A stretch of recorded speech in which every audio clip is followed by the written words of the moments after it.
Ani konkolaachisaa baajaajiiti. Guyyaa guyyaadhaan namoota hedduun deddeebisaa oola. Namni har'a baajaajii kiyya yaabbate garuu nama addaati.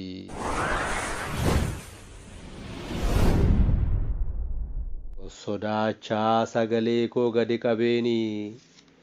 Torban darbee dhiiga koo kenneeni gosi dhiiga kootii haadha naan jedhani.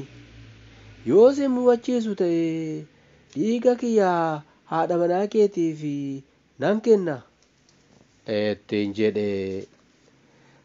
Abaay'ee maaloo kooyya abaay'ee maaloo karrarra geessee maafool hin seenne jaaloo. Umurii kiyya keessatti yeroo jalqabaafin gammade.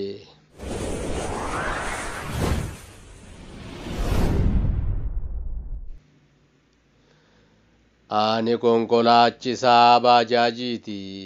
Guyyaa guyyaadhaan namoota hedduun deddeebisaa oola.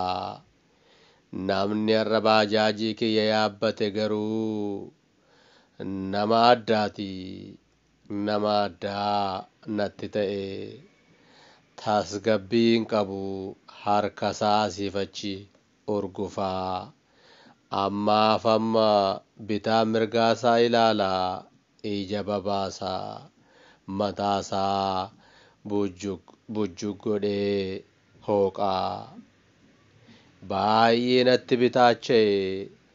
Haala gaariin nama uffateedha. Dhaabbii gaarii qaba. Nama jabanaati.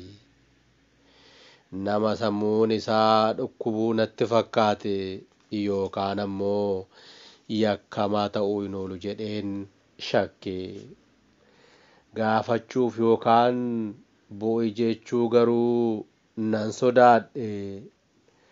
Ani miskiina hiyyeessa maatii kiyyaa. Maatiin kiyyaa akka gabuun bulleef oliif gadi kaatee jooree boqonnaa malee hojjetee maatii bulchuudha. Nama akkasii kana tuqee yoon tuqe sababa wayii yoo natti fide yoo jedheen sodaadhe. Kanaafis calliseen konkolaachisuu koo itti fufe. Karaa fagoo akkuma deemneen namichi kun nama tokko waliin bilbila haasa'uu jalqabe. Kan inni haasa'aa jirutti gurra koo kenneen gurra koo qeensee dhaggeeffadhe. Haati manaa isaa dhukkubsattee hospitaala du'aa fi jireenya gidduu kan jirtu ta'uu doktoroonni nama dhiiga kennuuf fuudhee hatattamaan gara hospitaalichaa akka deemu isatti himuu.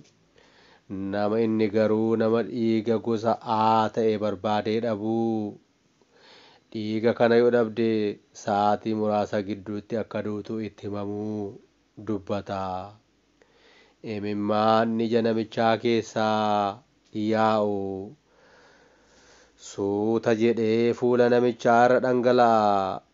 Kanas karaa ispookiyoo baajaajii kootii keessaan arge. Garaatu namoo ga'e. Waatu garaa keessaa na gaggalagalee. Haadha kiyya yaade. Eeyyee nan hudhame. Bu'aa ba'ii jireenya biyya lafaa kanan abaare. Kana booda sossodaachaa sagalee koo gadi qabeeni. Torban darbee dhiiga koo kenneeni gosi dhiiga kootii haadha naan jedhani. Yoo si mufachiisu ta'e dhiiga kiyyaa haadha manaa keetiif nan kenna. Ittiin jedhee. Namichi ija isaa babaasee na ilaale. Nan rifadhe. Anis itti ariifadhee rifannaadhaani. Dhiigi kiyyaa qulqulluudha. Qulqulluu ta'uu natti himaniiru. Jedhe muddamee. Namichi kan akkasitti ija babaasee na ilaale ajaa'ibsiifateeti.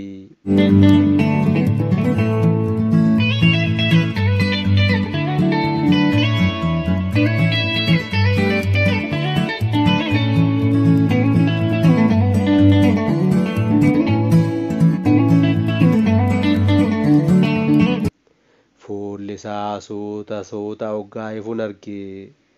Sana booda waliin deemnee dhiiga kiyya haadha manaa isaatiif kenne.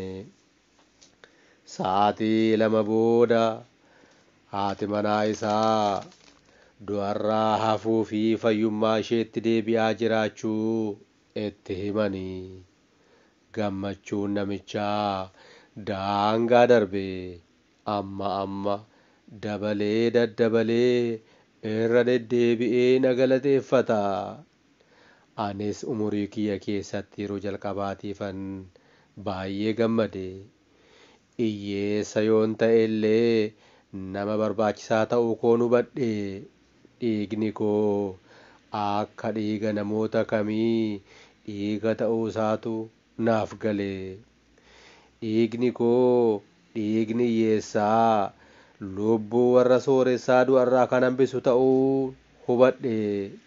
Eeyyee baay'een gammade. Namichi illee dhiiga koo kanan gurgure ta'ee akkanatti hin dhaga'amneef ta'uu hin oolu qarshiin siif kenna naan hin jenne. Anis qarshii naa kennuu yaaluu dhiisuu isaatti garaa kootti baay'een isa galateeffadhe. Teessoo bakka jireenyaa wal jijjiirree adda baane. Ani hiyyeessa yoon ta'e illee nama barbaachisaa ta'uu kiyyan yaadaan gara hojii kootti qajeele. Waan fedheefiyyuu mudannoon kiyya tasaa kun namooti akka kiyya hiyyeessa ta'uu isaanii fi gadi of qabanii of ilaalaniif fakkeenya gaarii ta'a. Eeyyee isin nama barbaachisaadha. Ol jedhaa adeemaa, jabaadhaa hojjedhaa. Dhiigni hiyyeessaa dhiiga sooressaa waliin tokko. Lubbuu warra sooressaa du'arraa oolchuu yookaan hambisuu danda'a. Eeyyee ulfaadhaa. Maatii mana kanaaf ta'aa. Laayik godhaa. Hiriyoota keessaniif qoodaa. Viidiyoo itti aanuun hanga wal agarrutti bakka jirtanii fi haala keessan jirtan keessatti eegumsi uumaa isiniif haa baay'atu. Nagaatti.